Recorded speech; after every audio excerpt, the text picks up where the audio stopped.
The rain hammered the windshield like it was trying to break through, turning the quiet streets of suburban Seattle into a blurred watercolor of sodium lights and forgotten dreams. I gripped the steering wheel tighter, my knuckles white, as Jake's text lit up my phone. "Dude, Dad's making his famous lasagna. Get your ass over here before it gets cold." But something in my gut twisted. Not the usual pre-dinner nerves, but a sharper ache, like the prelude to a storm I couldn't outrun. Little did I know, by the end of the night, the man who'd always been just Mr. Hayes in the background of our friendship would shatter everything I thought I knew about loyalty, desire, and the fragile line between right and wrong. I pulled into the driveway of the Hayes house, a modest two-story craftsman with peeling blue paint and a porch swing that creaked like an old man's confession. Jake and I had been inseparable since freshman year at the University of Washington. Two misfits bonding over late-night smokes behind the dorms. Him with his easy grin and stories of growing up in this very house. Me with my guarded heart and a backpack full of poetry I never showed anyone.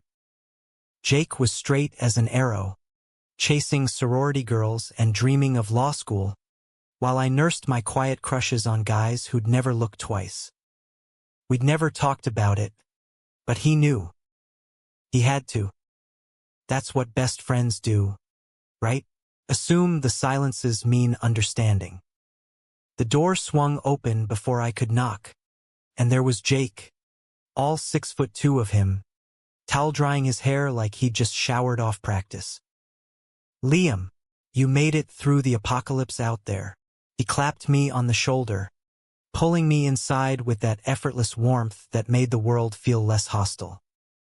The house smelled like garlic and basil, a comforting haze that wrapped around you like a blanket. But as we shuffled toward the kitchen, my eyes snagged on the figure at the stove. Carter Hayes, Jake's dad, broad-shouldered and focused, stirring a pot with the kind of quiet intensity that made you want to pay attention. Carter was 47, but he carried it like a badge of honor, faded jeans hugging his hips, a flannel shirt rolled to the elbows revealing forearms corded from years of carpentry work. His hair was that perfect mess of dark waves threaded with silver, and when he turned, his blue eyes locked on mine for a beat too long. "Liam," he said, voice low and gravelly, like tires on wet pavement. "Good to see you, son." The word son landed soft, but it stirred something in me, a flicker I quickly stamped out. He was Jake's dad. Off limits. Ancient history. Dinner was the usual chaos, Jake dominating the conversation with tales of his latest pickup game, me nodding along, stealing glances at the rain-lashed window. Carter sat at the head of the table, his laughter rare but genuine, cutting through the din like a knife. Every time our eyes met, though, passing the bread, reaching for wine, there was this electric hum, subtle as a whisper but insistent. I chalked it up to the Merlot, or maybe the way the candlelight danced across his stubble. Jake, oblivious, shoveled lasagna like it was his last meal. "Dad, tell Liam about that time you built the treehouse and it collapsed on Uncle Mike." Carter's mouth quirked, a half-smile that crinkled the corners of his eyes. "Some things are better left buried." "Jake," his gaze flicked to me again, and I felt heat crawl up my neck. "Buried." Yeah, that word hung in the air, heavy with implications I didn't dare unpack. By the time plates were cleared, the storm had worsened, thunder rumbling like distant artillery. Jake stretched, yawning. "I'm beat. Practice kicked my ass. You crashing here, Liam?" "Dad's got the guest room made up." I hesitated. My apartment was only 20 minutes away, but the roads were flooding. Carter nodded from the sink, sleeves pushed higher now, suds clinging to his skin. "Plenty of space." Stay. I said yes, because what else could I do? Jake clapped me on the back and vanished upstairs, leaving me alone with Carter in the flickering light of the kitchen. He handed me a dish towel, our fingers brushing accidental. Surely. Help an old man out? His tone was light, but his eyes weren't. We dried in silence, the clink of porcelain the only sound over the rain's relentless tattoo. Then it happened. He set down a plate, turned to me fully, and the air thickened. Liam, he said, voice dropping an octave. You've grown up since the first time Jake brought you around. Man now, not a boy. I swallowed, towel twisting in my hands. Thanks, Mr. Hayes. You've, haven't changed a bit. Lame. So lame. But he stepped closer, close enough I could smell the faint cedar of his cologne mixed with dish soap. Carter, he corrected softly. Call me Carter. My heart jackhammered. This was wrong, every instinct screamed it. But when his hand landed on my shoulder, firm and warm, grounding me in the storm outside and the one brewing inside, I didn't pull away. Jake's my best friend, I whispered, the words a plea more than a protest. His thumb traced a slow circle, eyes searching mine. I know. And that's why this. He trailed off, jaw tightening. This isn't fair to any of us, but fairness had never been my strong suit. Not when Jake's snores echoed faintly from upstairs. Not when Carter's breath ghosted my ear as he murmured, I've watched you, Liam. The way you light up when you talk about your writing. You're more than you let on. Heat flooded me, traitorous and sweet. I'd scribbled poems in the margins of my notebooks, verses about unspoken aches. And somehow, this man had seen them, stolen glimpses when I left my bag at their house. The kiss came like the thunder, sudden, shattering. His lips on mine, rough and urgent, tasting of wine and regret. I froze for a heartbeat, then melted, hands fisting in his shirt as if I could anchor us both. It was fire and flood, his stubble scraping my chin, his body pressing me back against the counter. God, felt like coming home to a place I'd never been. But even as my fingers tangled in his hair, guilt clawed at my chest. Jake. Upstairs. Trusting us. We broke apart gasping, foreheads touching, rain a frantic chorus outside. This can't happen, I breathed, even as my body screamed the opposite. Carter's eyes were dark, stormy. It already has. Then, softer. Go to bed, Liam. Before I do something we'll both hate ourselves for. I fled upstairs, heart pounding, the guest room a sanctuary of crisp sheets and shadows. Sleep evaded me, every creak of the house a phantom touch. What the hell had just happened? Carter Hayes, widower, pillar of the community, Jake's dad, had kissed me like I was the only thing keeping him afloat. And worse, kissed back. Morning broke gray and sodden, coffee brewing like nothing had changed. Jake bounded down, all energy and ignorance, slapping together PB and JS for breakfast. Sleep okay, man? Dad's heading to the site early. Some custom cabinets for a client in Bellevue. Carter emerged from his study, tool belt slung over one shoulder, avoiding my eyes. Morning, boys. Liam, thanks for helping last night. The double meaning hung there, invisible to Jake but searing to me. I mumbled a goodbye, bolting for my car before the weight crushed me. The next weeks blurred into a fever dream. Jake and I hung out like always, beers at the Pike Place Dive, study sessions in the library, but every laugh felt laced with lies. I'd catch myself scanning for Carter's truck in the driveway when I dropped Jake off, or lingering too long at their door. Texts from Jake pulled me back. Party at the frat this weekend? But my phone stayed silent from the one number I ached for. Then, the betrayal hit like a sucker punch. It was a Thursday, rain still dogging the city like a bad habit. Jake texted, "Dad's lasagna again. You in?" My pulse spiked. Dangerous. Stupid. But I went, telling myself it was for Jake. For normalcy. Dinner was torture. Carter's foot brushing mine under the table. Accidental on purpose. His gaze a promise wrapped in warning. Jake chattered on about midterms. Oblivious.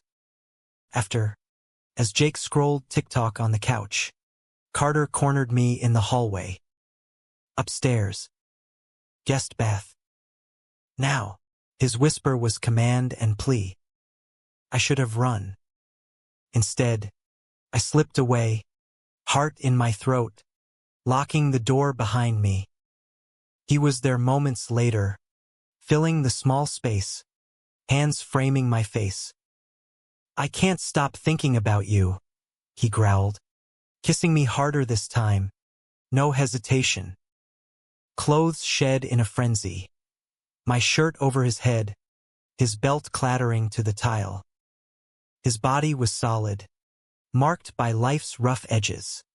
A scar across his ribs from a worksite fall, the give of muscle under calloused palms. We moved like we were drowning, my back against the sink, his mouth mapping my neck, my collarbone. Carter, I gasped, fingers digging into his shoulders as he dropped to his knees, taking me in with a hunger that unraveled me. It was raw, reverent, his tongue skilled, eyes locked on mine, whispering my name like a prayer. Release hit me like lightning, stars bursting behind my eyelids, and I bit my lip to stifle the cry. But as we caught our breath, tangled and spent, the door rattled. Liam, you okay in there? Jake's voice, casual but close. Panic surged. Carter's hand clamped over my mouth, eyes wide. We froze, statues in our shame. Yeah, man, I called, voice cracking. Just. Washing up, the footsteps receded, and Carter sagged against me, forehead to my chest. Jesus. That was too close. We dressed in silence, the mirror reflecting two strangers with flushed faces and averted eyes. This ends now, he said, voice steel over sorrow. For Jake. For us. I nodded, throat tight, but as I slipped past him, his fingers grazed my wrist, a silent not yet.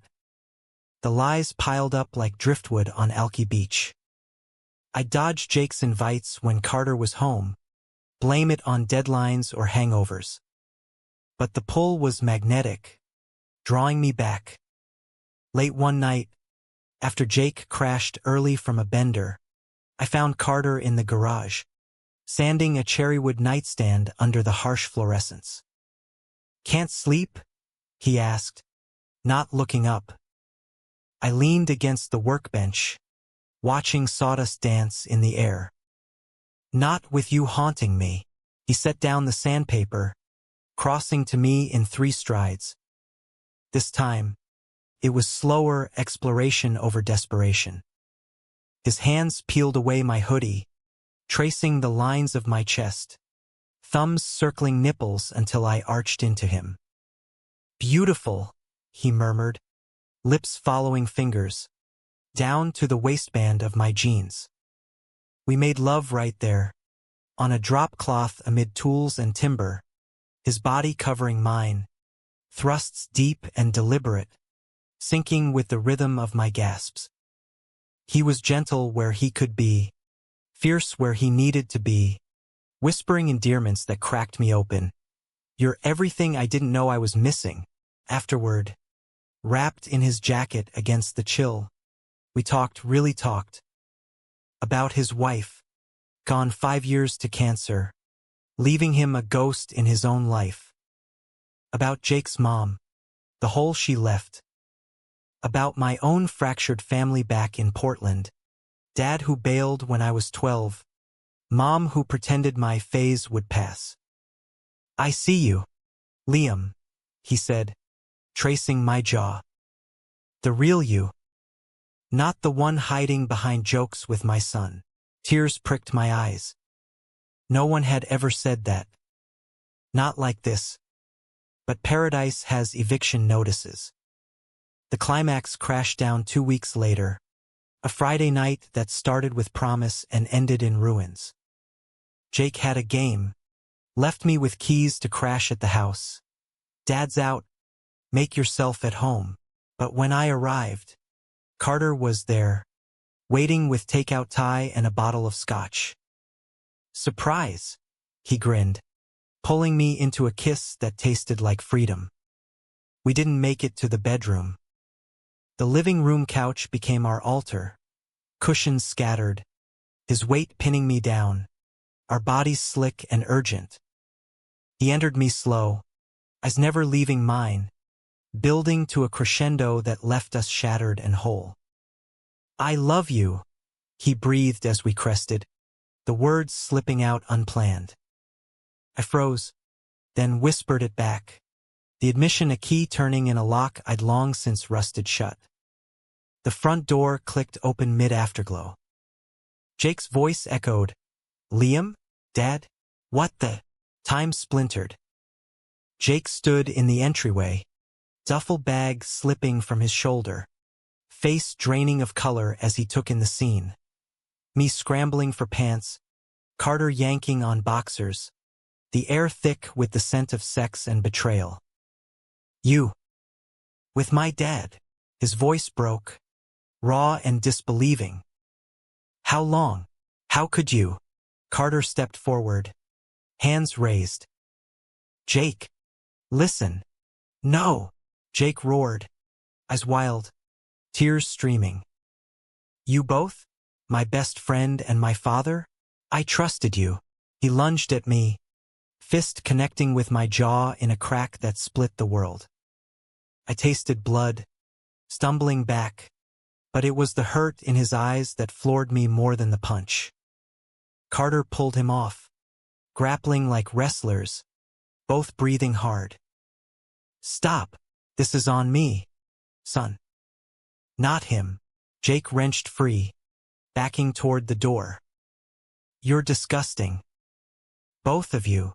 His gaze locked on Carter, shattered. Mom would hate this. Hate you.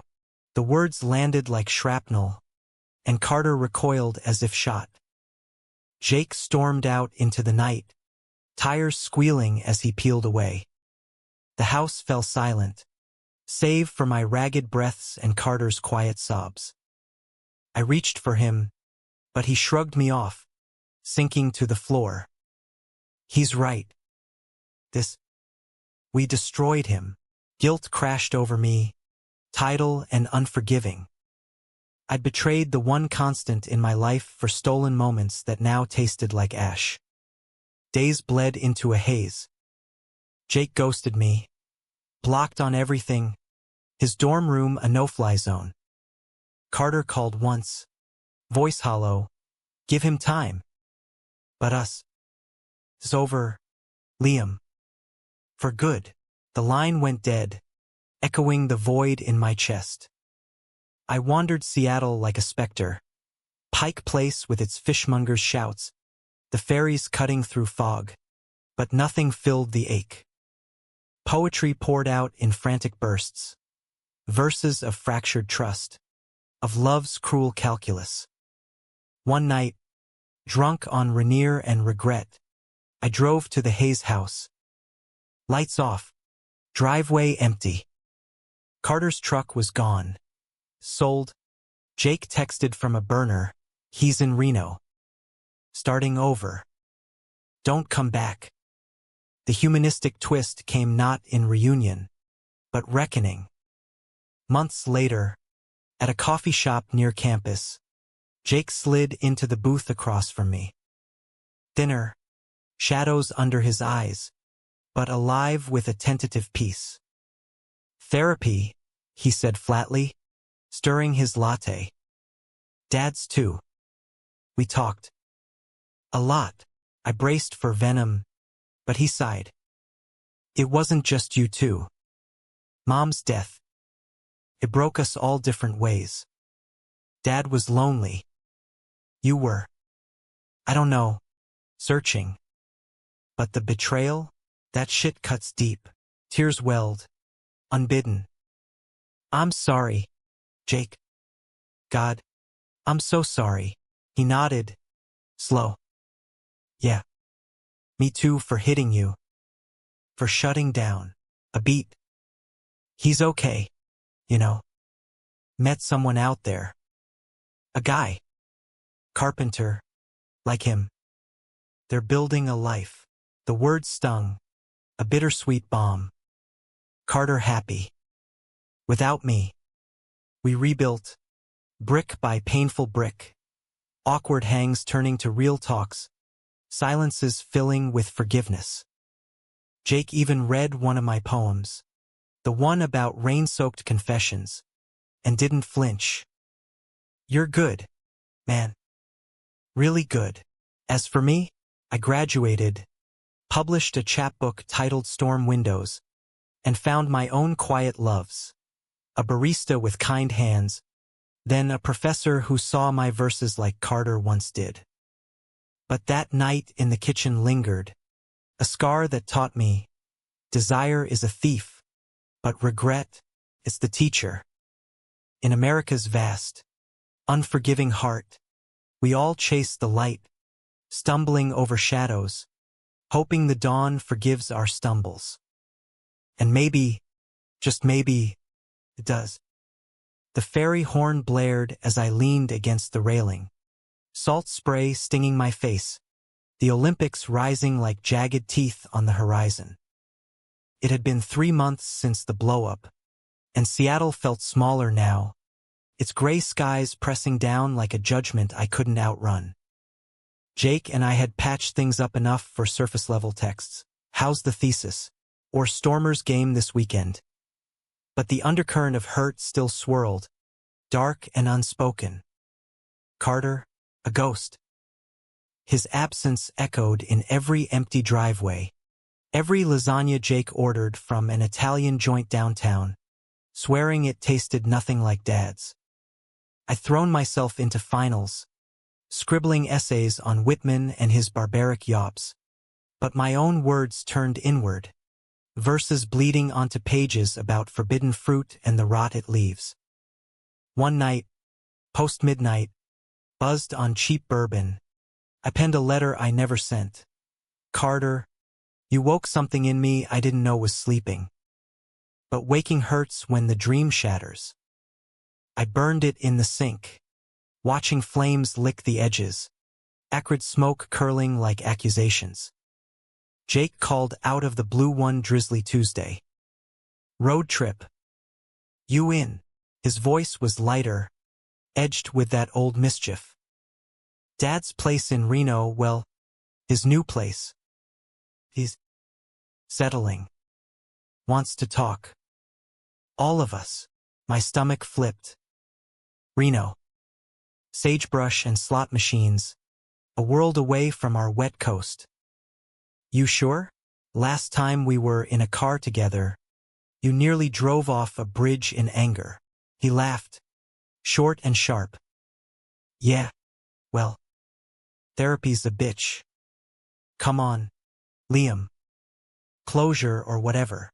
I packed light, a duffel with jeans, hoodies, and my notebook, heart heavy as the rain that followed us south on I-5. We drove in shifts, playlists alternating between Jake's classic rock anthems and my indie folk, silences bridged by small confessions. "I always knew you were gay," he admitted over gas station burritos in Eugene. "Figured you'd tell me when you were ready. Never thought it'd be like that. Shame burned my cheeks. Me neither. It just happened. He's magnetic, Jake. Your dad. He gripped the wheel tighter, jaw set. Yeah. He is. The desert bloomed as we crossed into Nevada, sage and scrub giving way to Reno's neon sprawl. Carter's new house was a modest rancher on the outskirts, adobe walls baking under relentless sun, a workshop out back stacked with lumber and dreams. He met us at the door, tanned and leaner, silver in his hair catching the light like frost. "Boys," he said, voice steady, pulling Jake into a hug that lingered.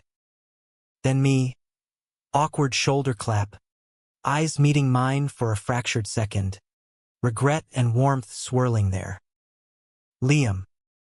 Good to see you upright." Inside smelled of pine shavings and fresh paint, a far cry from the musty comfort of Seattle. We sat around a scarred oak table, beers sweating in the heat, the air thick with what-ifs. Jake broke the ice. "So, Dad, this place." "You," Carter nodded, fingers tracing a beer label. "Needed a change." The rain was drowning me. His gaze flicked to me, brief as a spark. "And other things." The talk turned raw under the buzz of cicadas outside.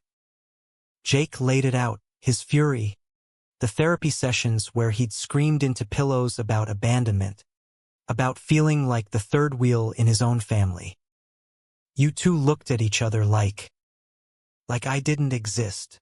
Carter winced, leaning forward. "I failed you, son.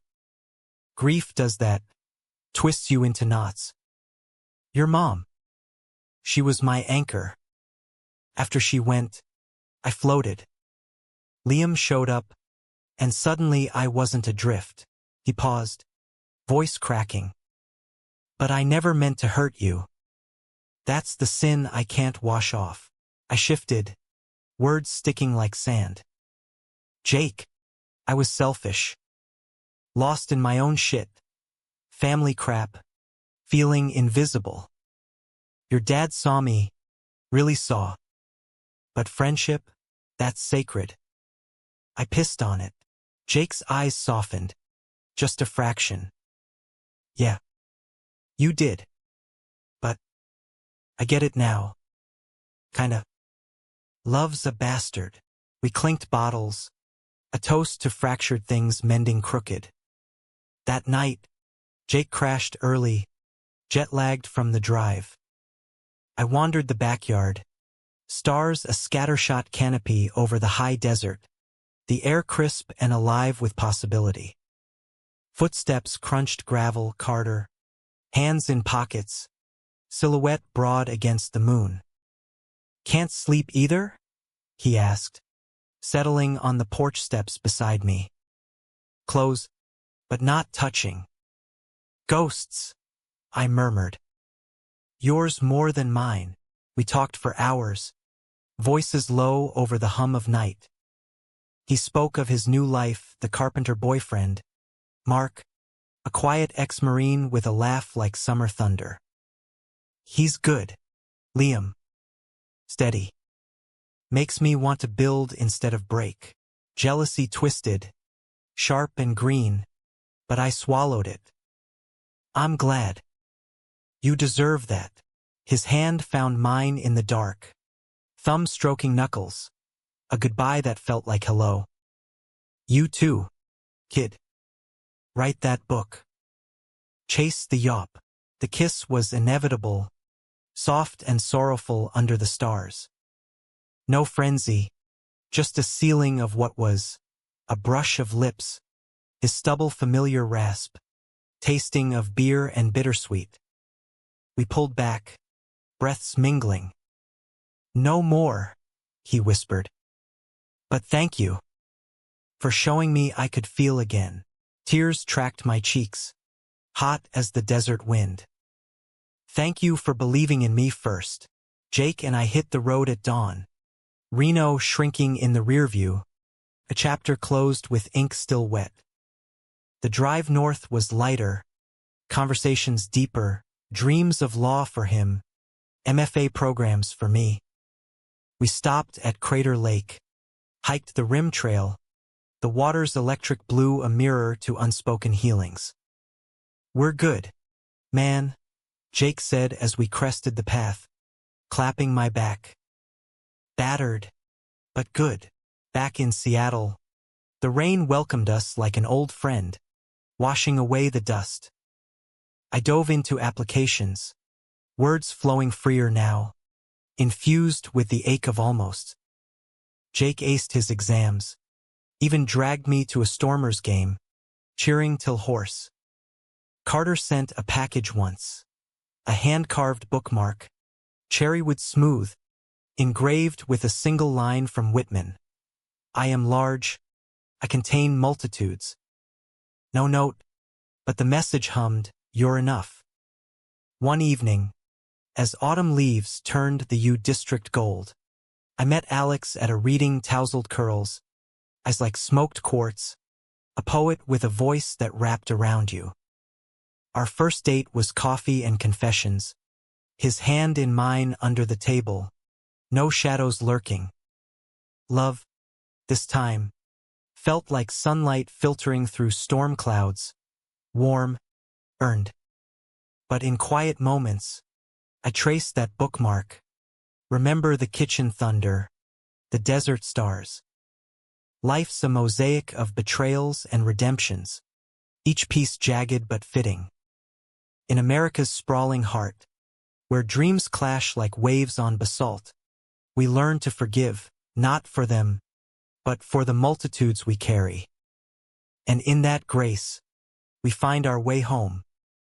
Winter clamped down on Seattle like a vice, the sound a slate-gray expanse under skies that wept without cease. Christmas loomed, all twinkling lights and forced cheer, but for me, it was a gauntlet of family facades. Mom called from Portland, her voice brittle over the line.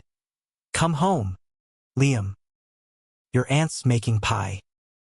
We miss you." Translation: pretend you're straight, play nice. I declined, citing deadlines, but really, the haze fallout had left me raw, questioning every tether. Jake, bless his resilient soul, threw a pre-holiday rager at his off-campus house, eggnog spiked with rum, a lopsided tree shedding needles on the carpet. "No moping," he declared, shoving a solo cup into my hand. "You're my +1 to normalcy."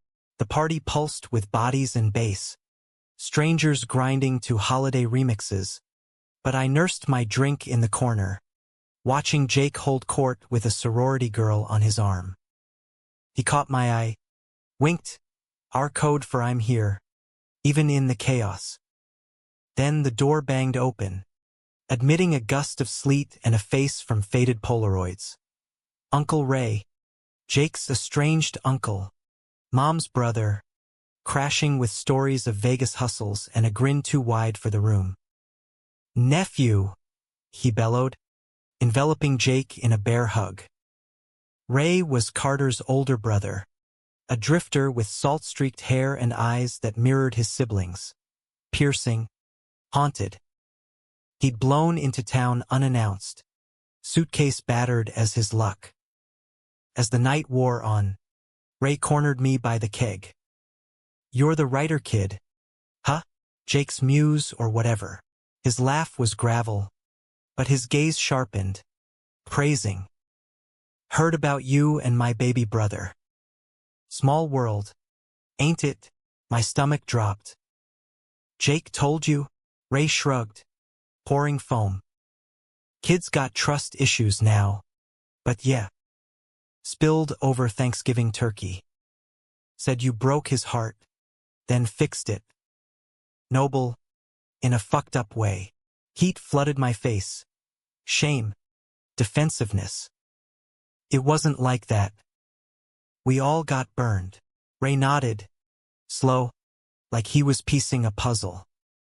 Carter's always been a storm. Liam. Pulls you in, spits you out. But you stuck.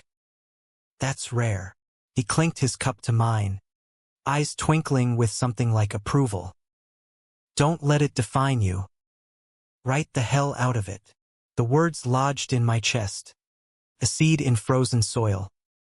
Later, as the party thinned, Jake and I collapsed on the sagging couch, buzzed and boneless. Uncle Ray's a wild card, he slurred. But he's right about one thing, your family, man. Messy as it is. I swallowed the lump in my throat, arms slung over his shoulder. Ditto. Always. New Year's brought a curveball. An email from Carter, forwarded through Jake. Heard you're applying to Iowa. Bold move. Midwest winters'll toughen that soft Pacific skin. Attached was a photo, him and Mark at a Reno holiday market. Arms linked, faces lit with quiet joy. Snow dusted their beards, a far cry from our rainy indiscretions. Proud of you, kid. Keep containing those multitudes. My finger hovered over reply, but I closed the laptop instead, letting the ache settle like sediment. Iowa accepted me in February, a full ride to the writer's workshop that felt like vindication and vertigo. Jake threw a send-off barbecue in March, the air crisp with blooming cherry blossoms. The backyard buzzed, friends from the program. A keg tapped early, grill smoke curling skyward. Ray showed, nursing a beer, regaling us with tales of Carter's boyhood pranks. Stealing hubcaps, skinny dipping in the Columbia. As dusk fell, Jake pulled me aside, grilling tongs in hand. You nervous? I was like another country. I nodded, staring at the coals. Terrified, but ready. He hesitated. Then, Dad called. Said to tell you. The stars in Reno shine brighter without rain. A message, layered and luminous. I smiled, faint. Tell him thanks. For the stars. The move was a blur, U-Haul crammed with books and regrets. Jake tailing me to the airport in his beat-up Civic. Don't ghost me, writer boy, he warned, hugging fierce. Weekly calls, or I fly out and kick your ass. On the plane, turbulence jostled me like old memories, but I pulled out my notebook, pen flying, stanzas of departure, of loves left in rear views. Iowa City hit like a fever dream, cornfields stretching to infinity, the workshop a hive of egos and epiphanies. My first seminar, I read a piece about a kitchen kiss in the rain, voice steady despite the room's scrutiny. Afterward, a classmate, Elias, lanky with wire-rim glasses and a southern drawl, sidled up. That was visceral. Like you lived it. I laughed, deflecting. Fiction's the best liar. But Elias saw through the cracks. Our coffee dates turning to late-night walks along the Iowa River, his hand brushing mine until it stayed. He was gentle where Carter had been storm, probing my verses with questions that peeled layers. What's the hook here? He'd ask, tapping a line about betrayal's blade. The heart that cuts deepest. One night, under a harvest moon, he kissed me soft, exploratory, tasting of cider and certainty. No thunder, just a steady warmth that promised permanence. Spring thawed the plains, bringing readings and rejections, acceptances that tasted like triumph. Jake visited in May, crashing on my futon, dragging me to dive bars where we'd toast to survival. Look at you, big-time author, he teased, but his eyes held pride. We talked Carter sparingly, his Reno life solid, Mark's proposal ring glinting in photos. He's happy, Jake said. Really happy. makes the hurt less. Summer scorched, and I returned to Seattle for a wedding, Jake's cousin's, a lavish affair at a Bellevue vineyard. The ceremony was all vows and violins, but my eyes snagged on Ray, dancing with a waitress, wild and free. Later, at the open bar, he found me. Heard about the boyfriend. Iowa boys got good taste. I chuckled. Elias. Yeah. Ray's expression sobered. Carter asks about you. Subtly. Says your writing's the real deal. Saw a review in some lit mag. The words warmed. Unexpected. As fireworks cracked overhead, painting the sky in reds and golds, I texted Elias. Miss you. Fireworks here like stars. His reply pinged instant. Save me one. The humanistic core wove through it all. Not grand gestures, but the quiet men's. Jake's birthday call from a Reno job site. Carter's voice in the background laughing. Elias reading my manuscript aloud, his faith a mirror to my own.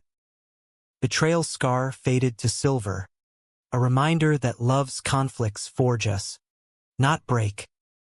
In America's heartland sprawl, from rainy coasts to desert dawns, we stumble toward grace, one forgiven step at a time. Fall semester at Iowa roared in like a prairie wind, leaves whipping through the quad in riots of crimson and gold. The workshop intensified critiques that lacerated egos, revisions that rebuilt souls.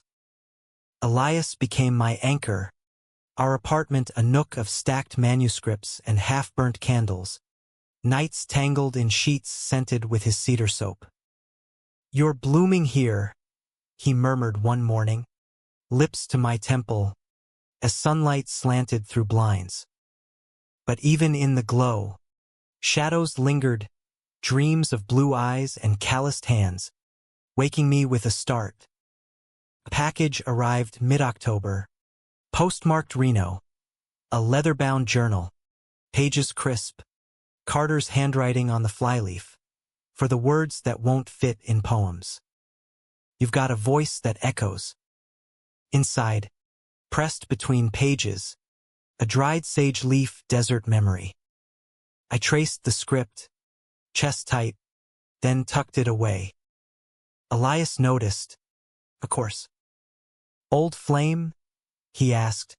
No jealousy, just curiosity. Complicated, I admitted, pulling him close. But you're the now.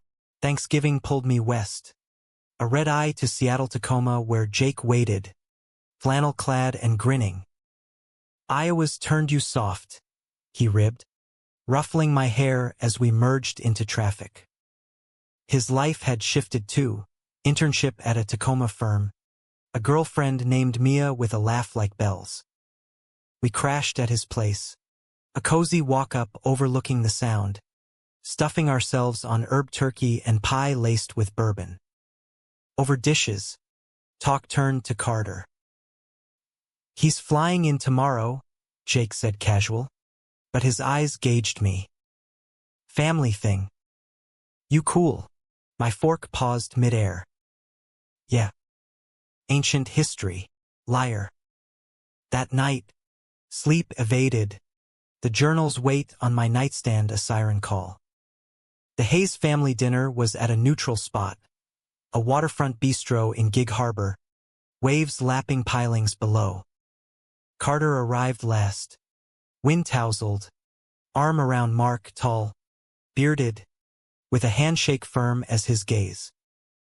Liam, Carter said, smile genuine, lines deeper around his eyes. Iowa suits you. We hugged brief, his scent stirring ghosts, but I stepped back, into Elias's absence, grounding myself. The meal unfolded in layers, small talk over oysters, deepening with wine. Mark shared Reno tales, joint ventures, a cabin they're building in the Sierras.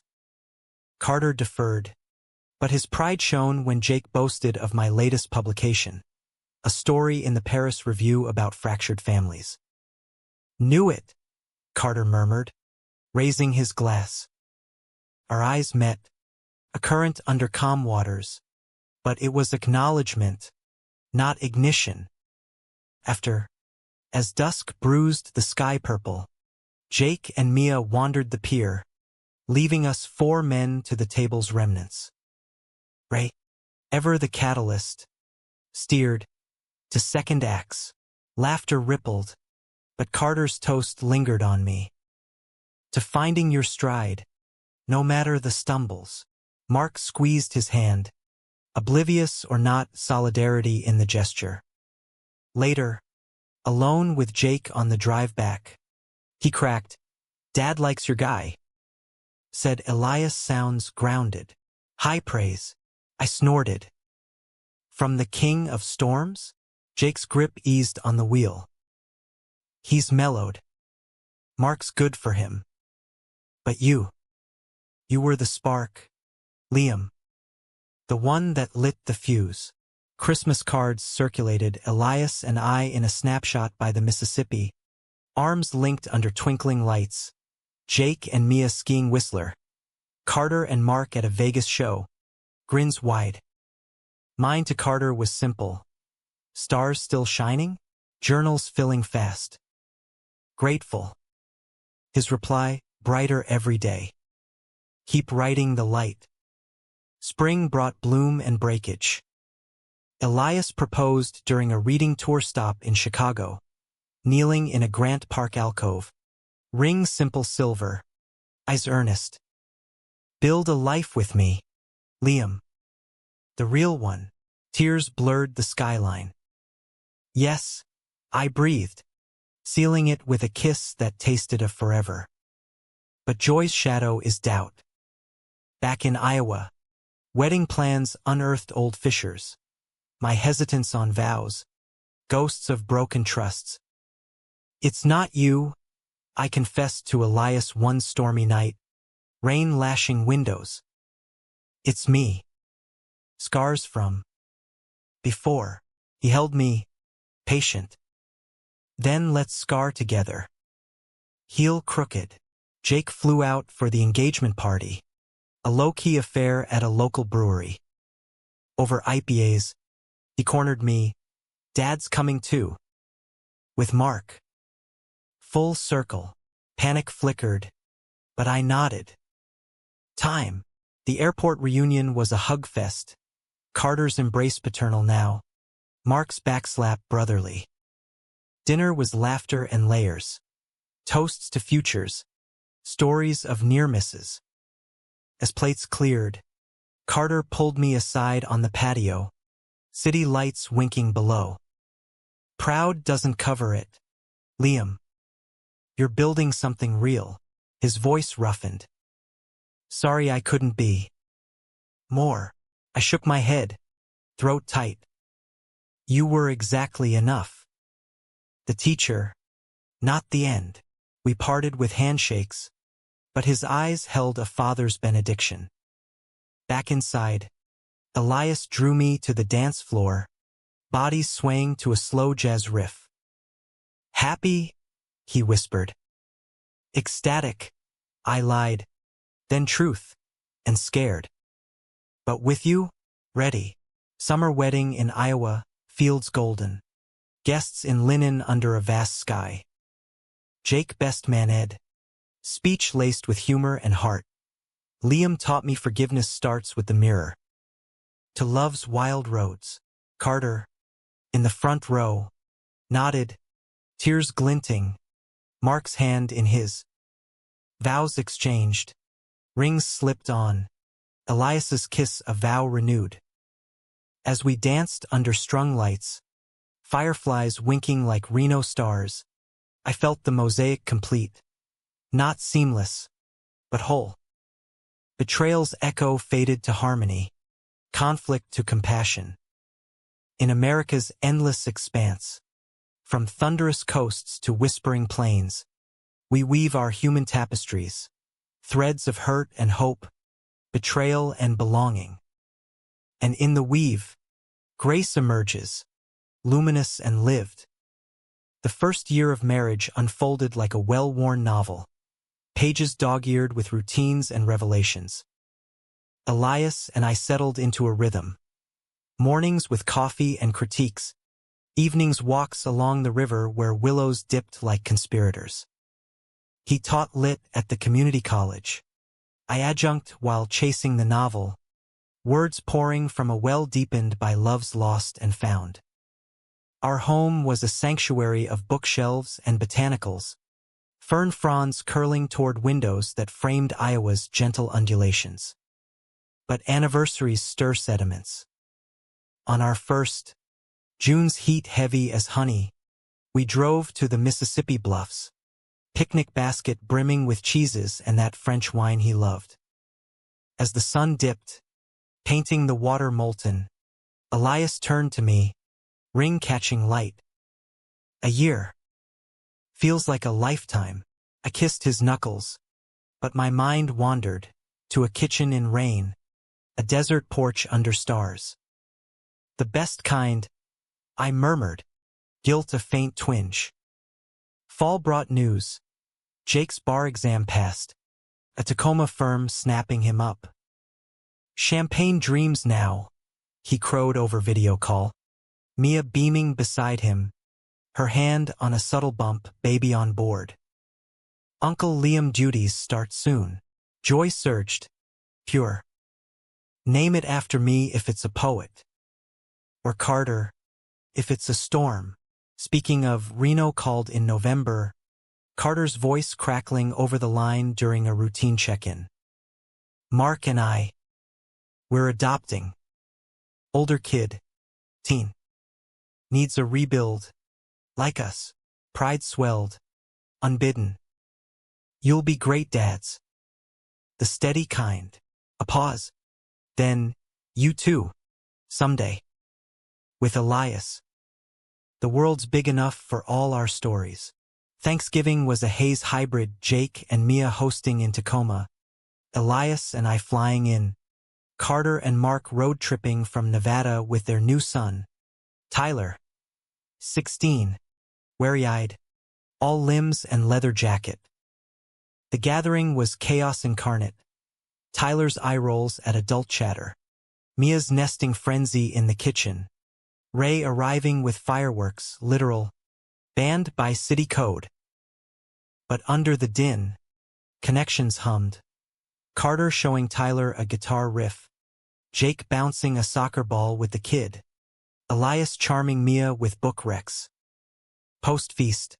As snow flurried outside, we menfolk retreated to the garage. Beers cracked. A space heater warding chill. Tyler hovered at the edges, but Carter drew him in with tales of boyhood builds. Jake caught my eye, nodding toward Ty. See? Dad's got the magic. I smiled, heart full. Later, Carter and I stepped out for air, cigarettes shared despite vows to quit. He's a handful, Carter admitted, exhaling smoke skyward. Like I was. But Mark, we're a team. Envy flickered, then faded. Team's everything. Elias and me, we're writing the sequel. He clapped my shoulder, paternal and peer. Good. Make it epic. No more, no less. A bridge crossed, burned behind. Winter deepened, my novel taking shape. A tale of three men entwined by storm and star. Betrayal's blade yielding to forgiveness's forge. Agents nibbled. One bit, a New York house. Advance modest but mighty. Launch party in Iowa City buzzed. Elias beaming as I signed stock. Jake FaceTiming cheers from Tacoma. Carter sent flowers. Lilies, bold and white.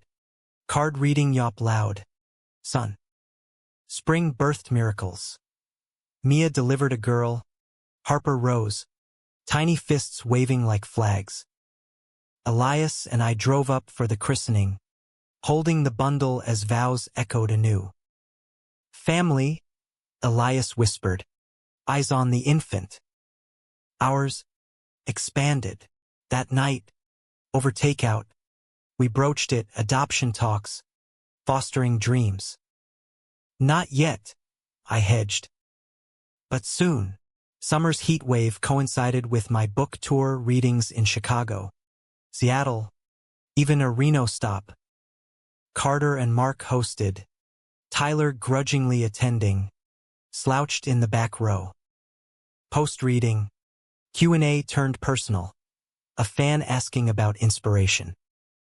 Lives lived, I said. Loves that scarred and saved. Afterward, Carter pulled me aside in the bookstore's alcove.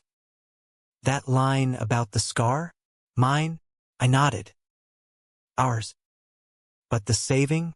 That's all of us. He hugged me then, fierce and final. Go write more. The world's waiting. Mark joined, arm around Carter, Tyler trailing with a signed copy. Cool ink, the kid muttered. Progress.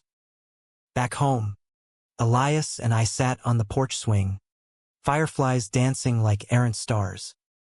Proud? He asked, head on my shoulder. Of us? Always. The novel hit shelves nationwide. Reviews praising its raw humanism, the way it navigated desire's detours to redemption's road. Years folded forward. Harper toddling, Jake partner track, Tyler graduating high school with a woodshop scholarship. Elias and I fostered, first a boy, then twins, our home echoing with chaos and love. Carter retired early, he and Mark traveling RVs through the Southwest. Postmarked postcards arriving like breaths from kin. One autumn equinox, Elias and I renewed vows on those same bluffs. Guests a tapestry. Jake's family, Ray's wild tales, Carter's steady presence. As rings circled fingers anew, I glanced at Carter in the crowd, his nod a silent well done. The kiss with Elias sealed it, deep, declarative, a life's arc bending toward light. In the end, the story wasn't tragedy or tidy happy. It was human, flawed, fervent, forgiving. Betrayal's fire tempered us. Conflict's gale cleared the air. Romance's bloom rooted deep.